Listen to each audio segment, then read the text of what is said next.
Hi everyone and welcome to your horoscope for the week of February the 1st, 2021. This horoscope is brought to you by onemillionnights.com. We have a very active and powerful sky playing out all throughout the week, where a certain nuance of this energy is something that we're already used to. And here I'm talking about the Uranus conjunct Mars squares with Saturn and Jupiter in Aquarius. But fortunately, as Mars is distancing itself from Uranus, this energy actually becomes way more constructive, way more rational, way more balanced and tempered than it was until this present moment, for Mars agitated everything. Mars is the planet of action. Whenever it is conjunct any major power player in the sky, well, that energizes it. So its symbolism becomes almost urgent. It is a main theme that is going to affect all of our lives, both individually and collectively. And Mars-Uranus conjunction are one of the most intense, electric, spontaneous, very, very difficult to control energies out there in the zodiac.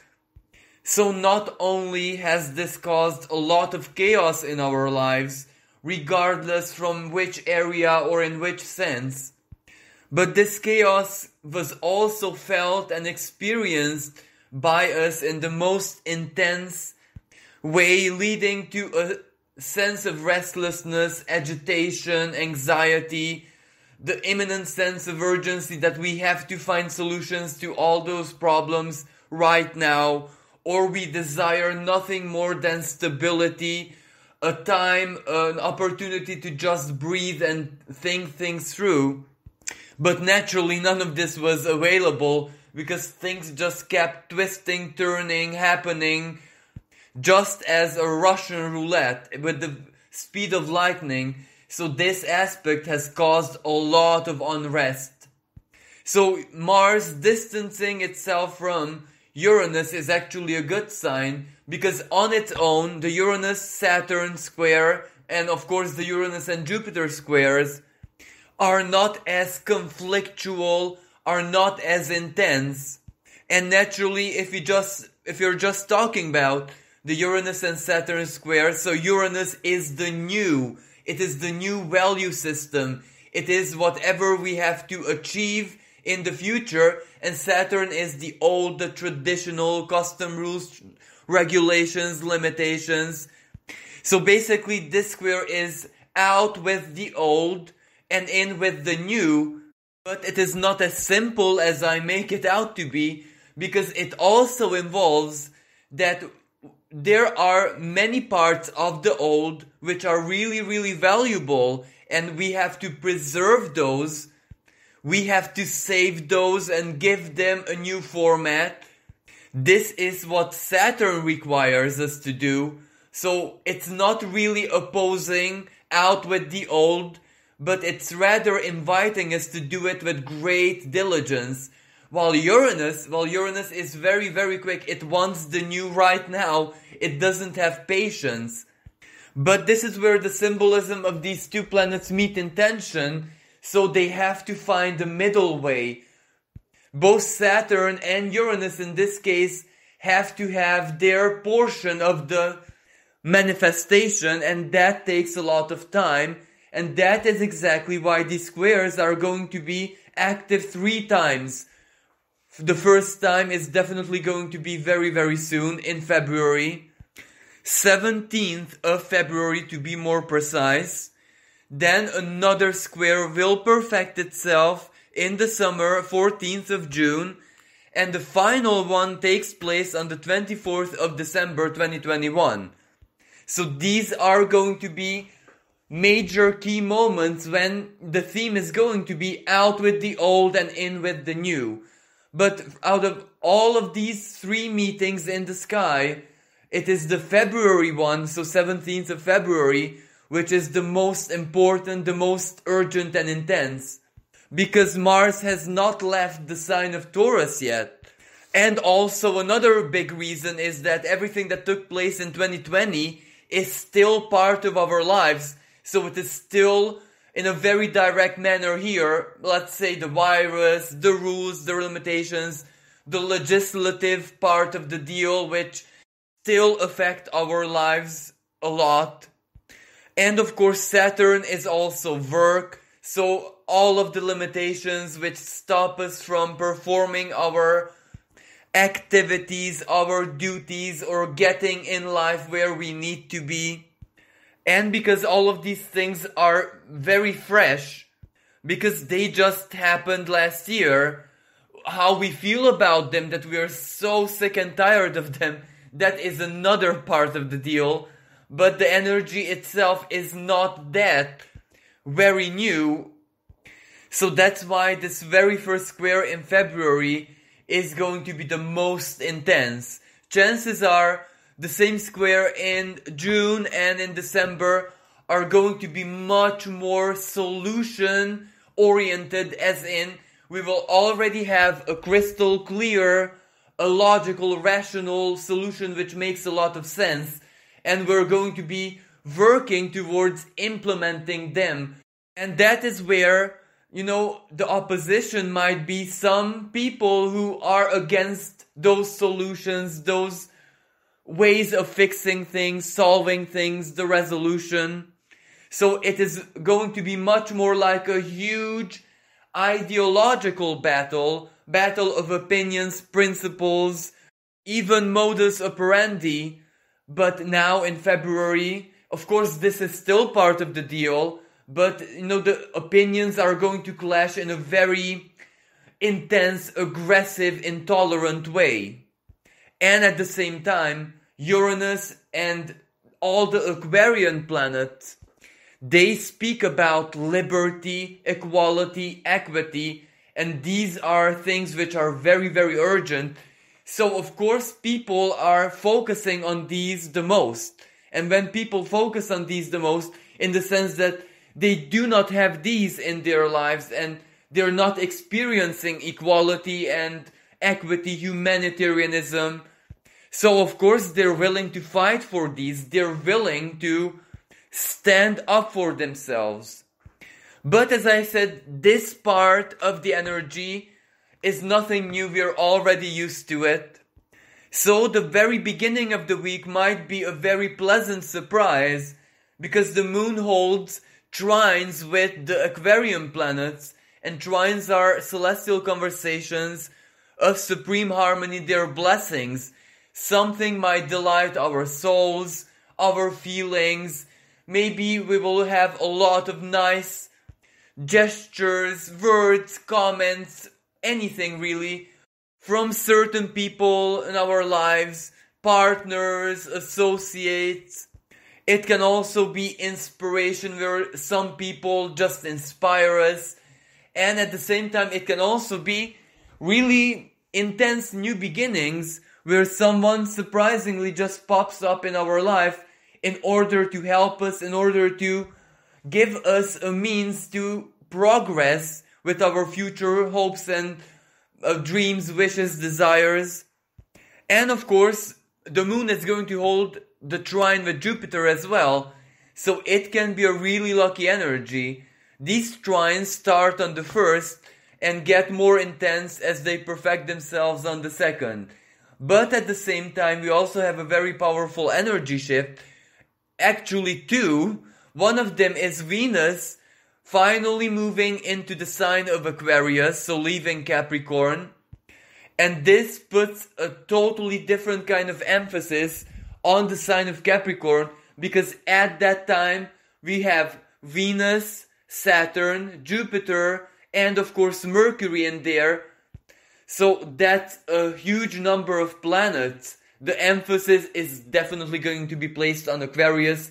So our futures, our hopes, our dreams, our friends, our social circles, where it is that we belong to. It can also be the internet and communication. It can be our intellectual spheres.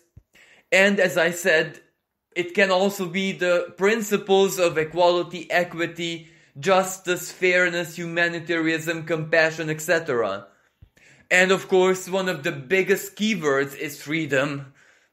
And with Venus in this part of the sky, well, it's not just our minds, it's not just our intellectual spheres, but this is where all of our emotions and values are also attuned to our hopes, dreams, our future, friends, connections, etc.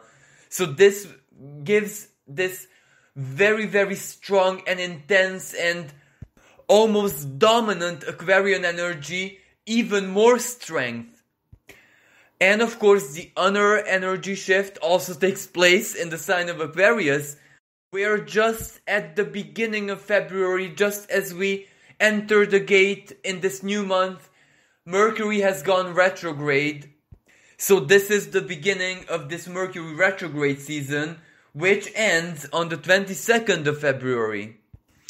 So first of all, let's say a couple of words about this Mercury retrograde period. Well, this Mercury retrograde isn't as bad or as full of blockages as a normal Mercury retrograde period can feel like. Because on one hand, Mercury is very comfortable in the sign of Aquarius. The sign of Aquarius is very, very quick, just like Mercury. So even if there are blockages, errors, stagnations, things getting stuck, it's gonna last very, very little. And of course there is gonna be this mental energy, this intellectual power to fix it. This is where like all of us are going to be having like a hair-splitting kind of attitude, which is very, very helpful in this case. Because if errors, blockages, miscommunication, misinterpretation, mistakes in documentation, official matters, etc., everything that has to do with Mercury retrograde occurs in our lives, well, we can fix it very, very quickly and very efficiently. Also, this energy is really, really good to revise contracts, to revise legally binding agreements where you are not just part of something or a group of people or a collective just by sheer will, as in silently, but if you also have some kind of contract or legally binding element, this is a really, really good time to revise that, to rethink that, maybe readapt it. And of course, if you reach the conclusion that it's no longer part of your life or it's no longer beneficial for you, termination, of course. Another expression which is really, really beneficial is that a Mercury retrograde, especially in the sign of Aquarius, is really, really good to start completing, especially intellectually, things which are left from the past, uncompleted, unfinished. For example, it can be projects, it can be some kind of paperwork, legal issues, sorting out your calculations, your financial plans and tactics for this year, getting advice with something that you truly need information or some kind of guidance with, and of course, making up your mind. If you are stuck with decisions in your life, you don't know what to do, you don't know what the best course of action is, this Mercury retrograde intellectualizes, rationalizes everything, giving you the opportunity to figure it out. But of course there is a different side to this energy, the rather unfavorable, and that is pretty clear. Well, a Mercury retrograde, especially in the sign of Aquarius, is not very good to make new purchases with electronic equipment, because chances are they might malfunction. And of course at the same time, it doesn't have to be any new purchase. This is where software, the internet, electricity, every device which runs on electricity, and Mercury, even cars and means of travel are gonna break down, are gonna stop responding, errors, bugs, cutouts, blockages. But these are basically part of almost every Mercury retrograde season. So I would really like to focus on the more positive expression because, as I said, Mercury is very comfortable here, so it can accomplish a lot of things. And in a rather easy manner, because it can be as quick as it wants to be. Only our mental and intellectual capacity is the limit to this energy. Now, another very important moment next week is going to be towards the end of the week, where Venus conjunct Saturn in the sign of Aquarius. Of course, this also means that both of these planets are going to be squaring Uranus, but because of the presence of Venus, this might not really be a bad energy at all, because Uranus can just mobilize things very, very quickly, and it can conjure up a lot of surprises, unexpected twists and turns of events, usually for the better, because Saturn also is the lord of karma, the harvest, the teacher who has to bestow a reward on all of its students who passed the exam and who worked very, very hard. So whenever Saturn meets Venus in the sky, one of its expressions can always be karmic harvest, reward, achieving something that you worked for very, very hard, getting something back which you sacrificed, present, honors, recognition, even earthly and divine justice, and naturally stability, material stability, because both Venus and Saturn are very earthly energies. And since this earthly, as in material kind of energy, is in an air sign, well, it's that much quicker, it is that much more adaptable and efficient. At the same time, it can also represent unexpected help, unexpected intervention from a highly influential person. It can also highlight all of your values, inner values, everything that makes you valuable professionally, for example, reputation, and everything basically that makes you also magnetic. And this magnetism, the reputation, or your value, your inner worth, but also, the manifestation of your inner worth, can conjure up a lot of unexpected blessings at this time. Because Venus is the planet of blessings, the lower benefic. So especially if you have been a very, very hard-working, honest, diligent, dignified person in the recent past, this aspect can actually shower you with blessings. Of course, the not so favorable expression of this energy, well, as I said, that Uranus can be surprises, and some surprises are of the unpleasant kind. For example, it can be a temptation, something that pops up in your life unexpectedly, and you might feel that it is a mistake, but you're still inclined to do it, experience it. Like one of the examples, it can be, for example, infidelity in a couple, where the temptation is another person. It can also be an investment, where you just really, really want to invest into something, which seems a really good idea in that present moment, but perhaps sometimes not following the Uranian impulses is the right course of action, because by not risking, well, you also prevent loss. So this aspect also requires you to think things through rationally, logically, and to analyze the potential scenarios and outcomes of whatever it is that you do. And we have kind of reached the end of this week. Since this is my very last horoscope, I'm going to continue with highlighting the major celestial events of February. So the following is not next week, it is an overall view of the whole of February. So what comes next, another important celestial event, is rather complex, because as I said, Venus conjunct Saturn on the 5th of February. So naturally, Venus, as she moves on, she is going to form the same conjunction with Jupiter in the sign of Aquarius. And this takes place on the 11th of February, a very important day when we also have a really, really powerful, almost magical, quantic new moon in Aquarius, of course. So by this time, at the time of this new moon, we are going to have Venus, Saturn, Jupiter, the Sun, and Moon in the same part of the sky. Oh, and of course Mercury. That's 6 planets. So the Aquarian energy is going to be at its full spike at this time.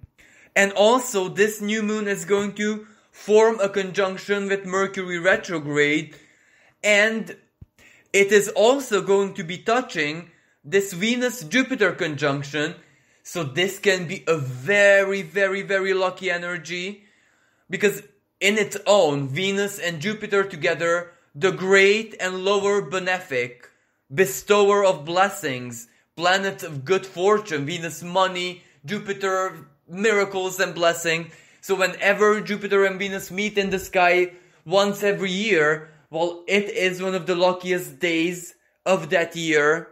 One way or another, surprises, blessings, delights, favorable events do take place in our lives, both individually and collectively. Now, last year in 2020, this energy was not very, very strong. I mean the Venus and Jupiter conjunction, because Venus in the sign of Capricorn, she cannot actually embody her highest qualities, her unlimited magnetism, the desire, the passion, the pure love. She has to be very practical, very down to earth. You know, in Capricorn, Venus also has to have a rather rational side. And not to mention, Jupiter is debilitated in the sign of Capricorn. So last year's meeting of Jupiter and Venus wasn't as prosperous, as miraculous, as, uplifting, optimistic as it usually is. But fortunately, this year is totally different, because Venus is very extravagant, very, very individualistic and self-loving in the sign of Aquarius, and that is not a bad thing at all. While Jupiter in the air sign of Aquarius, it can expand thoughts, ideas. It can actually touch that quantum layer of our intellect, our highest, our divine, most superior intelligence, which we most of the time simply cannot control. So what this means is that this can actually be a very, very lucky energy, and it's not just, mystical. It's not just, spiritual in the sense that faith and prayers and magical workings or spiritual workings, but it is also quantum, which means that it might not really need any form of faith other than belief in your own intelligence and in the superiority of your mind. And if you do, this is actually mind over matter. So this can bless your life in so very many ways. All you need to do is desire and think. But of course, if all of this wasn't enough, this takes place simultaneously next to this new moon, and every single new moon is a powerful new beginning. It is basically when our identity, the sun, the force of creation within us, meets the soul and the emotion, the moon. So of course they represent a period of maximum fertility, of course from a spiritual perspective, when our seeds of intentions are absorbed like a sponge by this new moon, the conjunction of the sun and moon, and that is what they're going to work with in the next 6 months of our lives.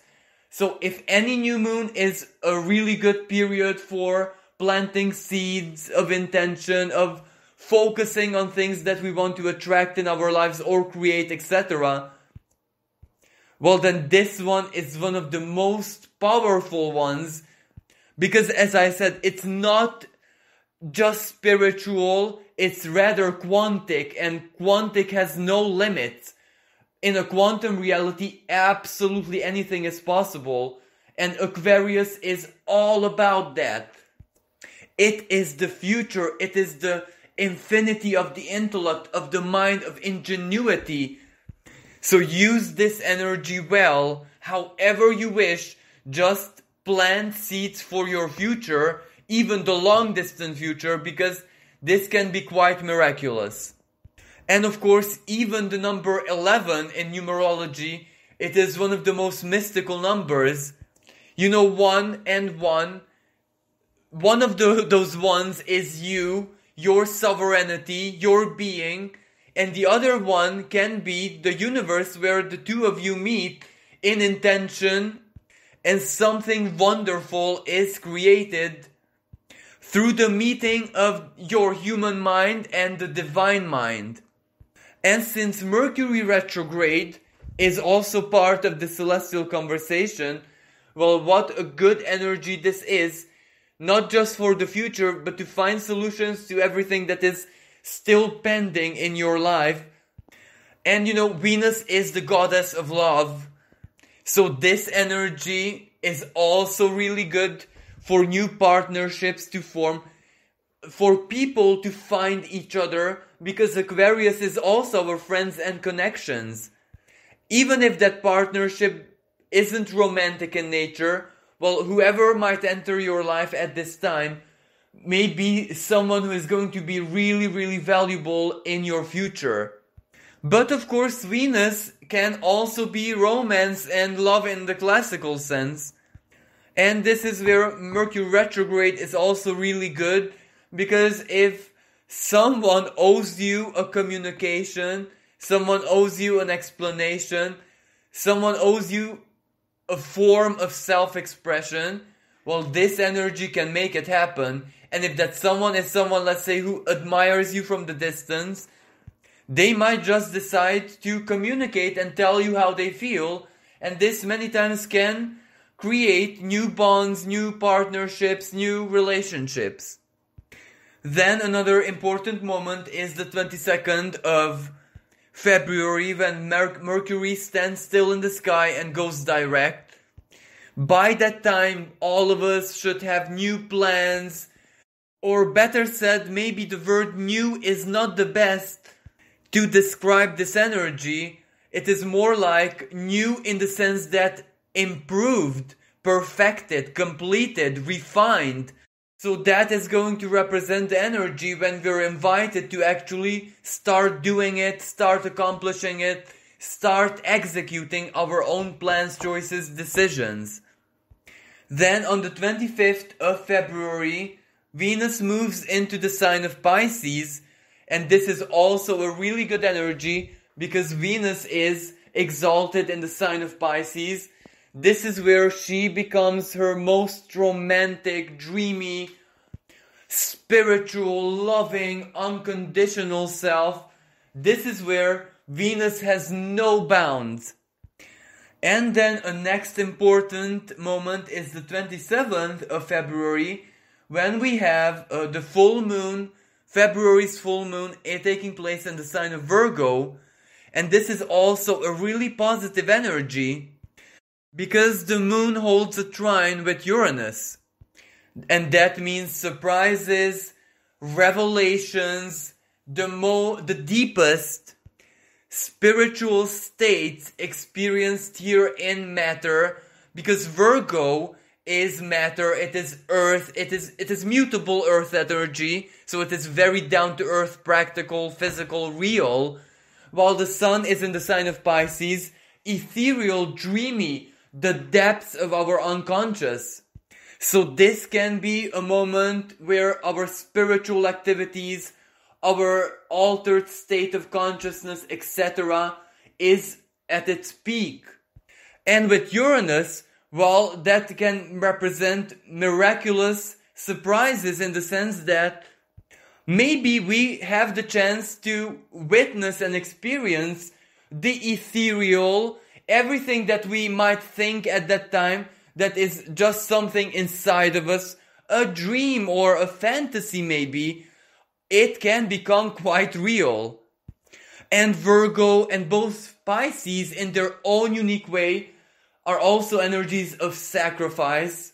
So this can also be a pleasant surprise in a different way, where if we sacrifice something, regardless for who or what purpose, as long as it was, out of our own benevolence, out of our own compassion, empathy, mercy, etc., this can represent a moment of a powerful karmic harvest, where the universe just showers us with something really, really positive, something to make us feel as if we are rewarded for choosing to be compassionate at that moment in the past. Now, like always, when there is a lot of activity in the sign of Pisces and its opposite sign Virgo, that is always a period of detox, purification, closures, ending everything that is already stale, unnecessary in your life. It is a period of decluttering.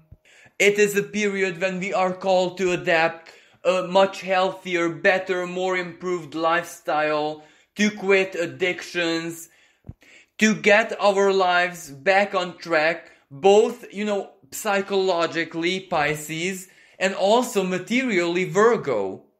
So this is basically healthy mind or soul in a healthy body. But what is even more important than that, even though what I'm about to say doesn't converse with this full moon, but it's still a full moon, so it is very important, Mars holds a trine, a supremely harmonious celestial dance with its higher octave, Pluto. And this energy is really, really fortunate, because whenever these two power players meet in this way in the sky, well, Mars is our willpower, what we want, our passion, our desire. Pluto is power, sometimes even the power of fate. So whenever these two planets meet in this way, we get what we want, we get what we ask for, we get what we worked for, we get what we try to attract in our lives. This is also the energy of persuasion, the energy of ambition, the energy where there cannot be any obstacle in front of us because we feel so very strong, ambition, motivated that we can overcome anything. And also this is quite a lucky aspect materially speaking, because both Mars and Pluto speak from earth signs. So one of the most positive and beneficial expressions of this energy is definitely a massive material breakthrough, or getting what you want, what you worked for, what you desire, materially as in real life. And the Virgo full moon simultaneously also is very helpful, because every full moon is a completion, and it can very well be karmic harvest, because it does take place in an earth sign.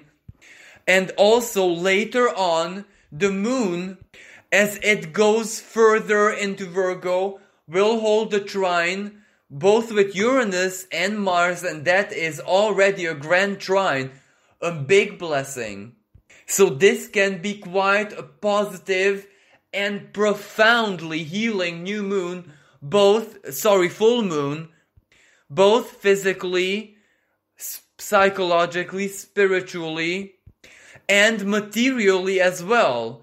So this energy has healing, breakthrough, regeneration, positive and uplifting transformations and changes written all over it.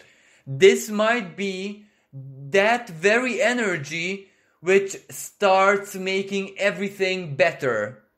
Because as I said in all of my horoscopes, January is going to be total chaos, February is going to be full of tension and conflict, but March is when things will finally start to settle down, and chances are most of us, especially individually, are going to be most preoccupied with fixing our lives, creating some kind of security, stability, healing, regeneration, getting our lives back.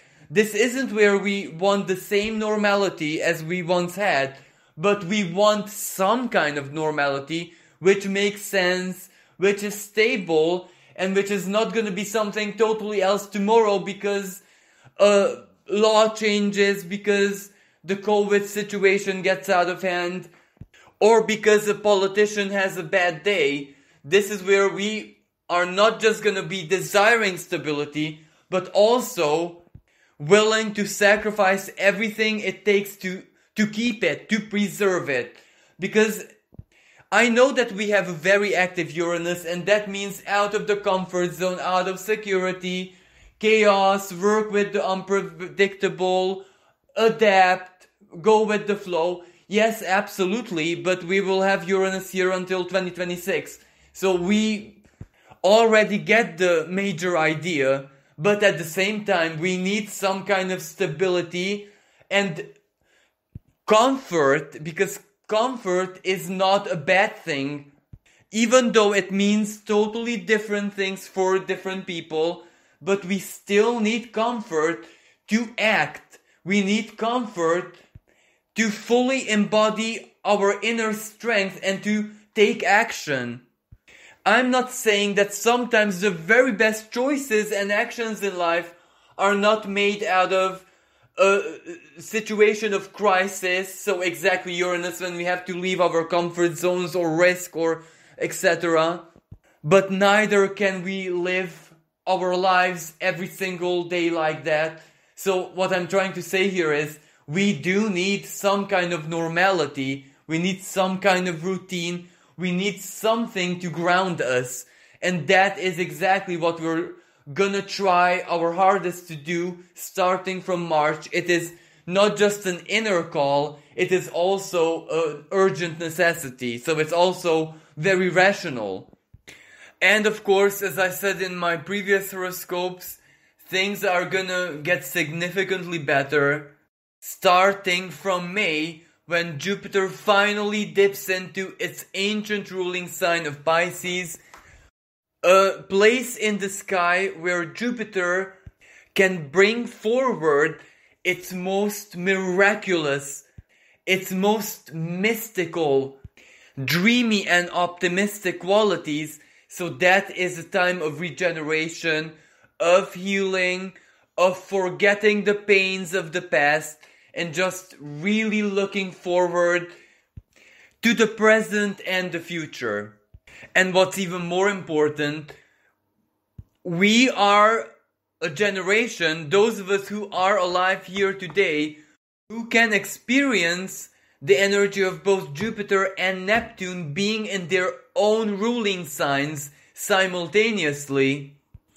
And even though there is no guarantee that this energy is going to turn into something physical, as in, let's say, money dropping from the sky and erasing all your material worries, but one way or another, it is going to be a major blessing, an energy of pure, supreme, divine bliss in all of our lives. That is going to be a moment of major spiritual upgrade. That can be a moment when the spiritual plane, the ethereal, so to speak, is going to be so very interwoven in our lives that we can actually do and manifest and work with it in the best of ways. It is not going to be just a theory, just a philosophy, something that we have to, think through and analyze in order to make sense and for us to believe it. It's gonna be more like deeply woven into the core of our beings and our instincts. So that is the energy of blessing and ease. That is like the divine walking in our skins, within us. It will feel like that the divine isn't just an obscure, unperceivable source of power or existence somewhere distant out there in another realm, but rather the divine is right here within us, right now and forever. So this period of Jupiter in its in its ancient ruling sign of Pisces is definitely gonna be a really powerful healing energy. And when Jupiter entered into Capricorn, everyone kind of knew that Jupiter in Capricorn is financial crisis, it is chaos, it is good luck, cannot save the situation if that situation is already unstable and bad. So we knew that 2020 is not gonna be an easy year materially and financially. That part was pretty obvious and clear to every astrologer out there. And of course, we could see that playing out on the world stage and even in our lives in so very many different ways. Like for example, just when the COVID situation started, think about the toilet paper and water shortages. Because Jupiter is also truth, it is inner truth. It is who you truly are on the inside. And it reflected with mastery almost just how greedy we human beings can be. Survival mentality is one of the strongest inner forces inside of us. So basically it kind of reflected the social inequality, because some people could very easily hoard the toilet paper and the other items because they had money, while the poorest people had no chance. So it was kind of a big wake-up call for all of us to see the darker face of Capricorn.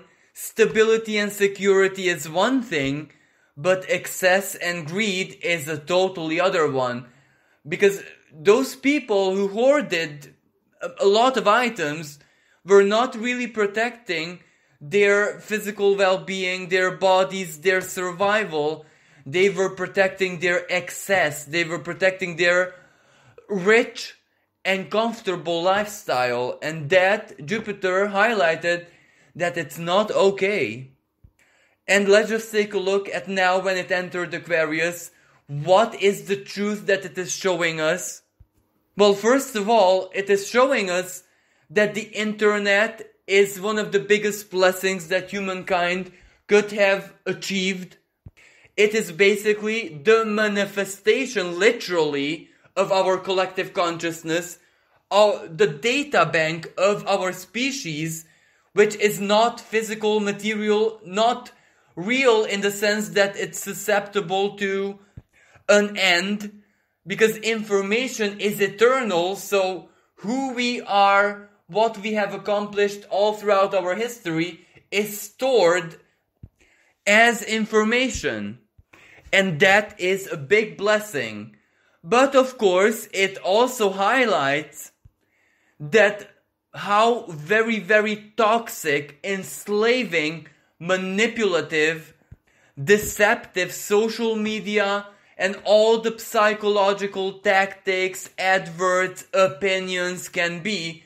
So sometimes social media and certain people on it, and even the TV and every form of human communication, as in where we share information, can be placed on the same list as, cigarettes, alcohol, drugs, and all the other addictions, and all the other things in our lives which actually dumb us down greatly and just twist and basically they corrupt, they poison our psyches, and we find ourselves to be total aliens and strangers even to the self. And the reason it has to highlight this is because Jupiter in Aquarius, well, it is also technological advancement. It is also quantum leap. It will expand everything regarding science, technology. So we are definitely going to be achieving things which maybe a couple of years ago were unimaginable. So this is where, at least technologically, digitally, scientifically, the future is here. But it is also our responsibility to make sure that those things will never work against us and our well-being. So that's why it has to highlight all the negative expression of Aquarius. And last but not least, as it's going to enter its ancient ruling sign of Pisces, well, that is the place of the sky where closures, massive resolutions, conclusions, the biggest inner truths of our earthly existence are, symbolically speaking, stored. So of course, whenever we process something, we go through something, whenever we reach understanding, forgiveness, sense of healthy self-worth and self-esteem, things will turn to the better in our lives, in every area of life. And that is why Jupiter's presence in Pisces is associated with healing, regeneration, completion, things suddenly taking a very good and optimistic and positive turn. Well, this concludes my very last horoscope. I do hope that you enjoyed it and you found it useful. I would like to thank each and every one of you for listening, for all your lovely, supportive, and heart-touching comments. I wish with all my heart that the universe, the stars themselves, bless you with great abundance, with happiness, and the most important thing is love for yourselves, love for who it is that you are, and love for your life story. And as a last suggestion, if you enjoyed my work, if you found wisdom and guidance in it, I can recommend another astrologer whose work is 10 million times better than mine in each and every way possible, and that is the beautiful and fabulous astrologer Nadia Shah. You can find her on Facebook, Instagram, YouTube, so feel free to check out her work, because there is so much inspiration, love, and wisdom that she shares, just like I do, in all her videos and work. And she has also courses where you can learn astrology. And another astrologer who I would love to mention, she is simply the sweetest soul that I have ever came across in this life. Her name is Pam Gregory. Her knowledge of astrology, her experience with working with the cycles and the symbolism of the planets is something that actually blew my mind. So if you're looking for astrology, I also recommend her channel. So after these being said, I can only wish everyone a much, much happier and joyful and miraculous 2021. Stay strong, guys, and please, please remember the core, the very essence of all things. Reality is what you focus on. So please try your very, very hardest to detach yourself from all this global chaos, from all this insecurity and negativity and drama, and especially the passion of all of it. And simply choose yourself, choose your life, choose your own story. Even if it sounds ridiculous of what I'm about to say, if you love yourself, if you shower yourself with love, if you support yourself, if you stand by your own side spiritually and psychologically, one way or another, no matter how impossible something seems, you can still accomplish it, you can still achieve it. One way or another, the universe is gonna find a way to support you. But the big condition, not to allow this external drama to frighten you, to take away your power, to take away your dignity. So choose love over fear. And I know that my own situation is not a very good example for what I just said. But you know, as they say, it's not over until the big boned lady sings. So I have no way of knowing where my journey will take me. Just because my career ends today That doesn't mean that the universe cannot find some other way or solution or whatever in maybe a year's time, a month's time, a week's time, so who knows? So my final thought is thank you so much for giving me this opportunity to be your guide and for being part of my own personal journey. I wish everyone nothing but happiness and abundance.